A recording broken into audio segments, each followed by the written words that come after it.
పెద్దవాడిని చిన్న మాట మాట్లాడను. కానీ ఇక్కడ ఉండే పోలీసులకు నేను చెప్తా ఉన్నా, మీరు చాలా అతిగా ప్రవర్తిస్తా ఉన్నారు. రేపు వచ్చేది మళ్ళా మా బీఆర్ఎస్ ప్రభుత్వమే.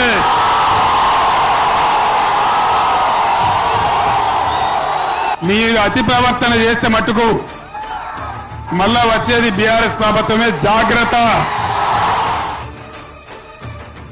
నా ప్రాణం ఉన్నంత వరకు తెలంగాణ కోసం నా ప్రాణమైన బలిపెడత గాని అన్యాయం మాత్రం జరగనివ్వను. మీరే నాకు అండదండ, మీరే నాకు ఇన్స్పిరేషన్, మీరే నాకు ఊపిరి. జై తెలంగాణ. కారు గుర్తుకే, కారు గుర్తుకే. జై తెలంగాణ.